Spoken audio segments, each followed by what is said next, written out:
معالي النائب، معالي النائب المنتظر، صقر المنتزه، فخر وورا كلها. مستر محمد شاكر، اهلا وسهلا بحضرتك بردك معانا على اللايف. طيب مستر احمد حسن بيقول لك ما تشغلش بالك، من حقك تترشح وهنقف جنبك. تسلم يا قائد، والله مش ده القصد خالص. القصه مش كده، انتوا والله ده شرف، بس احنا بنحسبها المسؤوليه تقيله. برافو عليك، تقيله. انت شخصيا راجل وجدع وخدوم تمام. والله يا مستر احمد القصه بالنسبه لنا مش كده خالص، بس هي مش هنلعبوا مع بعض قط وفار. بالظبط. تمام. في احمد في رسائل، تسمح لي ثانيه بس نرجع للرسائل علشان نشوفوا ناسنا بتقول ايه. استاذ احمد بيقول يا استاذه امي ايه 72 سنه، مريضه كانسر، مش عارف ادخلها مستشفى، وذلك استغاثه فيديوهات للسيسي. استاذ احمد من انهي محافظه لو سمحت بلغنا. تمام. استاذه هناء، اللي بيحصل من اعضاء مجلس النواب دلوقتي ما يخليش حد يجري ورا المحليات خالص، التواجد في الشارع مع الناس اصبح اهم من المناصب الزائفه. بالظبط. متفق مع حضرتك، ما عنديش الإعلامية مشكله خالص. المميزة. تمام. طيب احنا دلوقتي بنتابع التعليقات مع حضراتكم. ثانية تمام. واحدة يا من أستاذ أحمد. اسكندريه. أستاذ أحمد، هو قال لك اسكندرية. بص يا فندم، سيب بس ابعت رسالة للأستاذ أحمد حفني وسيب رقمك، وهو النهارده انا يا هو احنا الاثنين، يعني حد هيتواصل معاك ويخلص لك المشكلة دي بإذن الله، يعني إن شاء الله. باذن الله باذن الله باذن الله. استاذ محمود السيد، معالي النائب منور الدنيا. يجب أن ننكر دور المجتمع المدني في فعاليات حقيقية في المواقف بجانب أهالينا في جميع مشاكلهم ومتطلباتهم. لماذا لا يكون هناك تضافر وجهود فاعلية وواقعية ما والعمل بين سويا المؤسسات؟ من أجل خدمة أهالينا. طيب بصوا، أنا عايز أفهمكم حاجة، إن لما الصورة بتتقسم على 2 فالتعليقات بتبقى في خط رفيع أوي لازم تنزل لها. تمام؟ طيب أستاذ أحمد، عشان نقفل الباب. تمام. وانا عاجبني الاسئله والدنيا الجميله اللي شغاله. تمام. اداره منتدى محمد سعد، لا الرسائل بتنزل كتير. طيب، وانا مبسوط بتفاعلاتكم معانا بجد. طيب، عايزين نقوله في اللي جاي كمجتمع مدني، الدور بتاعه قبلته ازاي؟ الدور بتاعه ايه؟ قبلته هتبقى ماشيه ازاي؟ المفروض قبلته تبقى ماشيه ازاي كمجتمع مدني؟ كمجتمع مدني. وكلمته ماشيه ازاي؟ كمجتمع مدني بعيدا عن الاحزاب وعن اي سياسه بنلعب عليها، او اللي هو بيقول لك بيعمل ده عشان السياسه، عشان الترشح، الكلام ده كله. كمجتمع مدني المفروض اللي احنا وظيفتنا، احنا الحمد لله بيتوفر معانا بعد توفيق ربنا برضو بالعلاقات اللي احنا نعرفها، ان احنا معانا متوفر مثلا زي ما حصل ايادي مستقبل. خلينا كمان نتكلم في الحاجات اللي هي بتبقى صعبه شويه على الناس، المستشفى الميري، العنايه المركزه، الحضانات، الحاجات دي كصحه.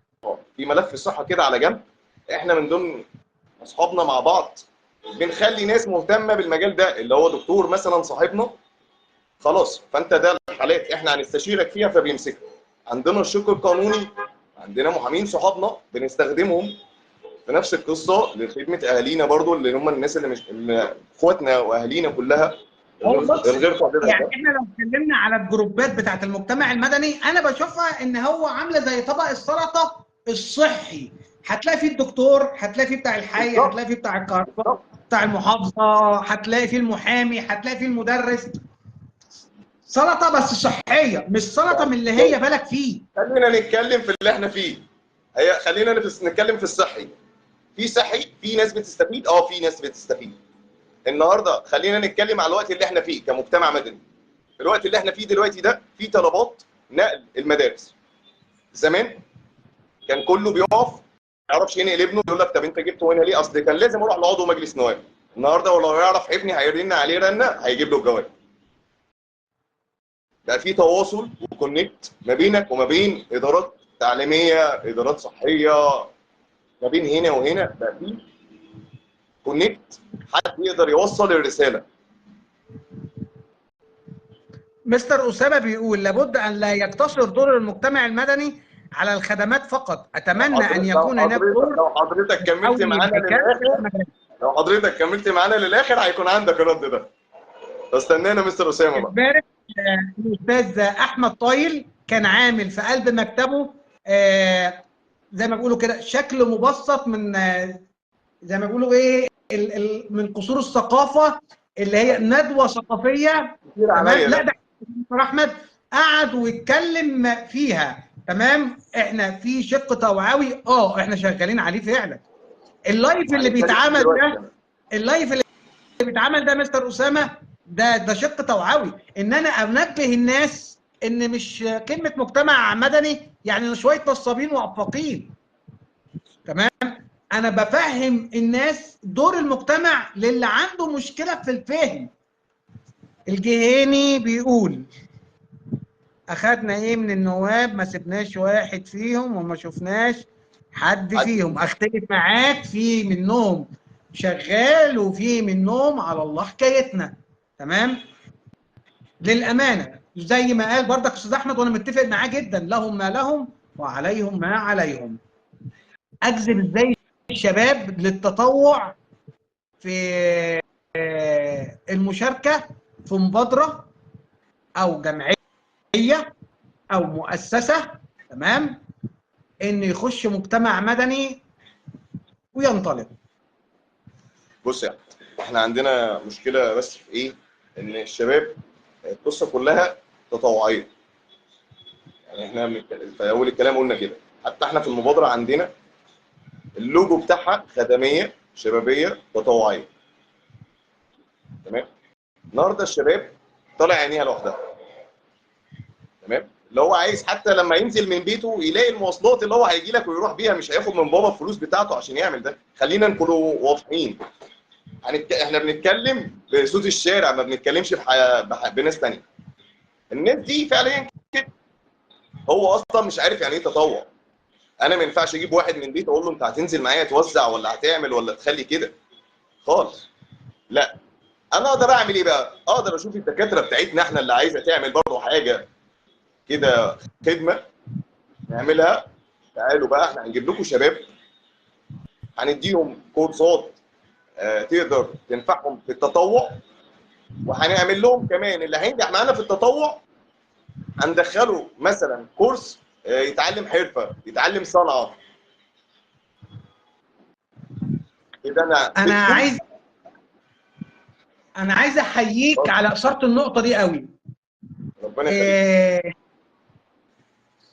ايام فريق صوت المنتزه كنا بقى بنتحرك شمال ويمين وبنعمل بتاع. بس طالما ذكرنا صوت المنتزه، ثانيه واحده بس، ثانيه واحده. ايمن هويدي اخويا وحبيبي الغالي، ابراهيم من الشخصيات المحترمه جدا. الثلاثي ده كان فريق عمل جبار. ده بجد. حبيبي قائد، انا حبيبي كنت مدير مكتب، كنت اتشرف ان انا كنت مدير مكتب النائبه مي محمود، وكنا شايفين مجهود جبار. يعني احنا ذات نفسنا كنا بننزل نلاقي الفريق ده شغال بمي. الحمد لله. مي محمود ذات نفسها كنت شايف ليها لايف من 2021 مع حفني، واثنت على اداء الفريق بالكامل. الحمد لله، الحمد لله والشكر لله، الحمد لله الحمد لله الحمد لله. فكنا بنتسال سؤال: مين بيمولكم؟ بص الغمزه، مين بيمولكم؟ القصه كلها يا جماعه ما كانش في حد، ما عندناش سبونسر، كلها من جبنا، بس احنا كان فينا مخ بنعمل ديل. بالظبط. بنعمل ديل ازاي؟ تمام. ان انا اجي مثلا عايز اعمل قافله طبيه، تمام، فاروح لشخصيه عامه كبيره، تمام، اقول له انا هوفر لك المكان والدكاتره، تمام، انت اعمل لي الشادر وهات لي العلاج، ونتم الديل ده على كده. واصل لك؟ بالظبط. تمام. قيس ده على كل شغلك. بص يا احمد، هقول لك على نفس اللي احنا بنتكلم فيه ده. مثلا احنا هنعمل قافله طبيه، عايزين مكان مثلا في سين، منطقه سين. فلما بننزل هناك بنلاقي اساسا الناس عايزه توفر المكان. خلينا نتكلم برضو حتى من غير اعضاء مجلس نواب او شخصيه عامه او الكلام ده. بتنزل هناك بتلاقي ناس من اهل المنطقه عايزين يسيب، هيقول لك المكان عندي فاضي. نزلنا مره في مكان لقينا دكتور فضلنا العياده بتاعته بالكامل وجاب الناس بتاعته واشتغلت معانا، ونزل صرف من كذا صيدليه بتاعته وتبعه العلاج مجاني. يعني برضو زي ما شيء ده بالشيء بيحصل. يذكر، انا الاستاذ يسري خاطر من حوض 10 ايام الحزب لما كنت ماسك امين مساعد دايره منتدى ثالث، فنزلت قلت له يا يسري انا عايز اعمل قافله طبيه عندك. عايز اقول لك ان كان في مكان مستوصف طبي بيشتغل بعد الظهر، فضاهولي خالص بغرفه بحاجته، قال لي باشا عيش. ربنا يجازيه خير يا رب. فانت الفكره لما تيجي تقول قافله طبيه 100 باب وباب هيتفتح يقول لك تعالى اعملها في شقتي. بالظبط. فاحنا عايزين نوصل الشعب للشباب. بتاعنا غلبان والله، والله اهلنا دول غلبان، غلابه قوي. حصل. عايز حتى هو يقدر يساعد بايه؟ انت عايز تاخد اللي انا قاعد فيها، تعالى انا موافق. ايوه تعالى والله زي ما بحكي لك. عايز اقول لك على حاجه، انا كان معايا الكابتن ابراهيم سعيد الله يمسيه بالخير، اخ وصديق وحبيب. تمام. جيت متاخر. تمام. فهيما تعالى قابلني، فنزلنا وقفنا في الموقف. اخبار كشف الدكاتره ايه؟ قال لي ناس ممتازه. قلت لهم خدوا منكم كام فلوس؟ قال لك والله ابدا. طب انتوا الرعايه الطبيه ماشيه عامله ازاي؟ قال لي الرعايه يا باشا ايه؟ باشا انا كنت بطلع اكشف ب 200 جنيه وادفع مواصلات 100 جنيه، انا جايه لي جنب بيتي فري. تمام، بعلاج مجاني. اهالينا غلابه زي ما انت قلت. اه والله ده حقيقه، ده فعلا. خدت بالك؟ طيب الاستاذ اللي دخلنا للحاله، تمام، لو سمحتم لو في حد من الفريق بتاع صوت اسكندريه او بشرة خير يتواصل مع الحاله، تمام، لان هي بتبعت لي دلوقتي على الخاص وانا مش معالي هقدر ارد مستشار دلوقتي محمد غير السيد، بعد اذنك تتواصل مع الحاله. خليه يبعت اي حاجه بس كده، واحنا معانا على اللايف ناس من المبادره هتخش، ومعالي المستشار معانا اهو شفته. تمام. بردك انا لو معايا، عشان انا مش ظاهر قدام مني دلوقتي الاسماء اللي داخله لي من كتر التعليقات، لو في حد من صوت اسكندريه معايا على اللايف لو سمحتم يتواصل، او من بشرة خير يتواصل مع الحاله، تمام، ونشوفوا موضوع والدته ونقدر نساعد بايه وفي الممكن في ايدينا بايه. ابتدي يلا يا ريس، اقرا الرسائل اللي عندك. يلا بينا. رامي عايز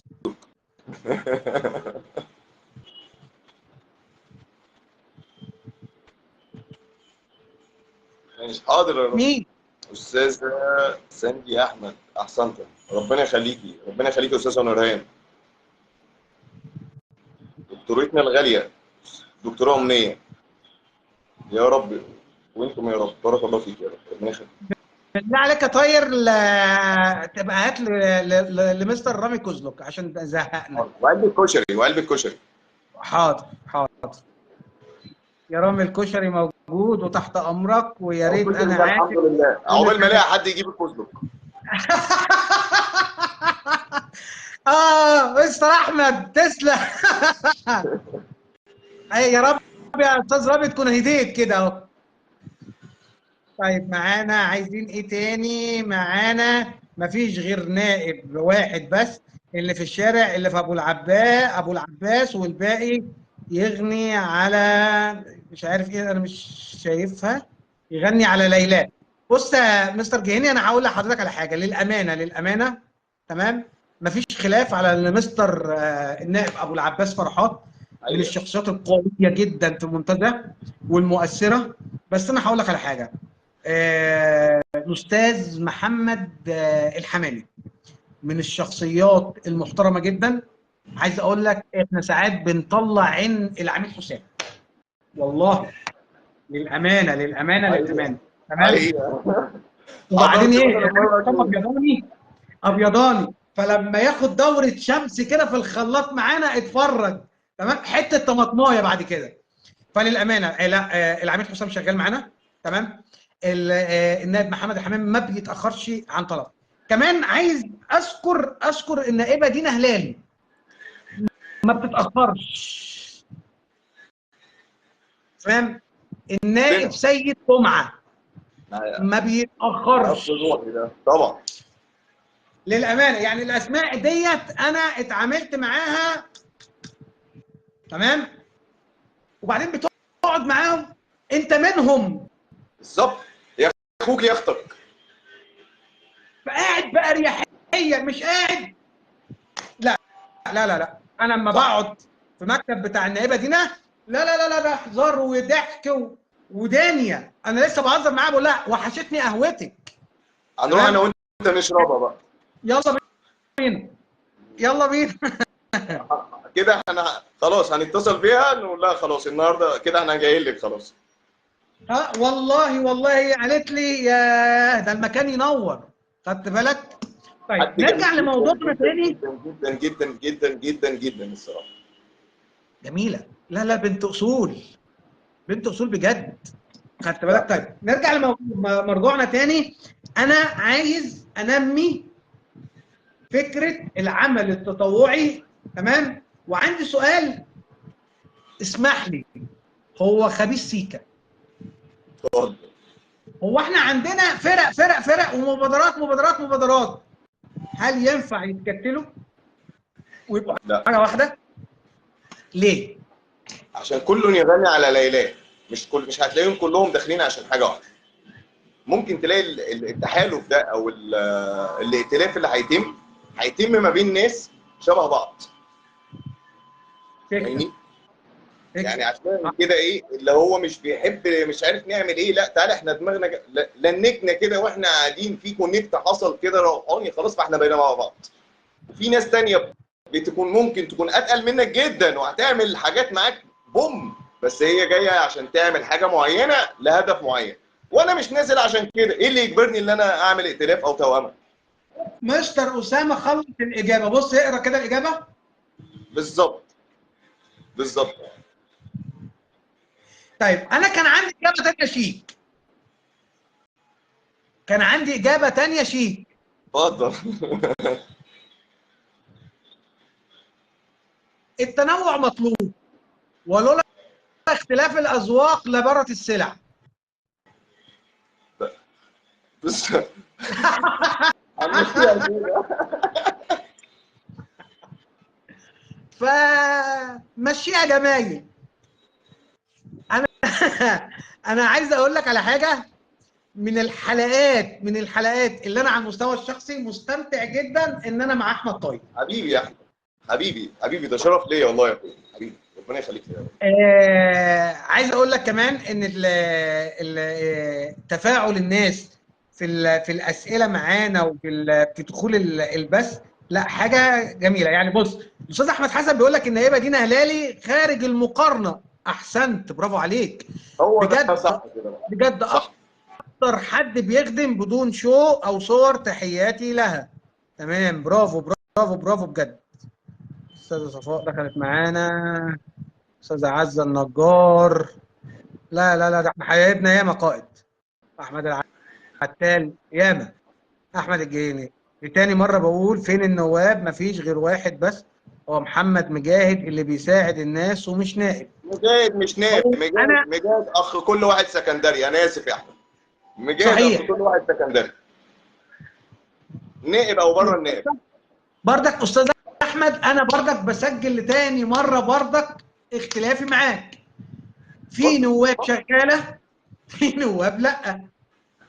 ما اقدرش احكم على باكج واقول اوت، ما ينفعش. لا طبعا. تمام. في نواب عندها الشو عالي بس شغاله، في نواب شغاله من غير شو بس شغاله. بتساعد شغلها، تمام. بتساعد شغلها. الشو ده على فكره مساعده شغل ليه.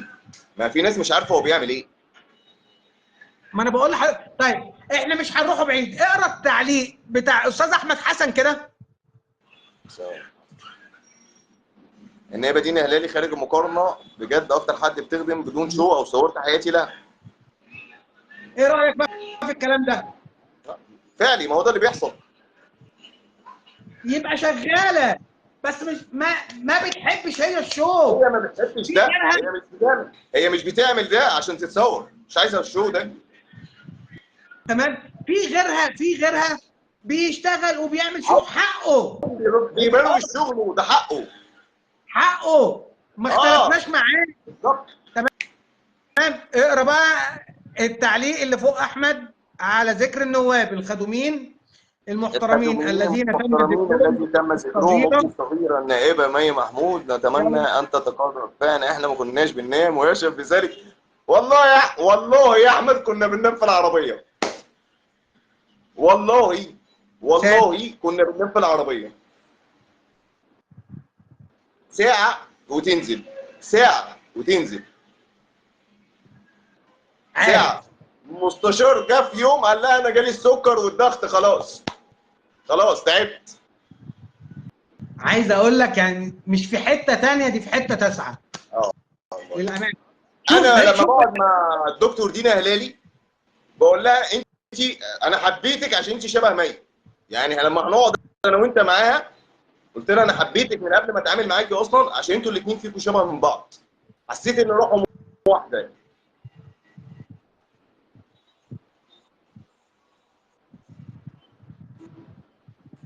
والله يا مستر اسامه بالظبط. بتتفهم غلط، والله كمان وبتتفهم غلط. يقول لك بص بيطبلوا له. صح. تمام. والله انا مع كل نائب يصور شغله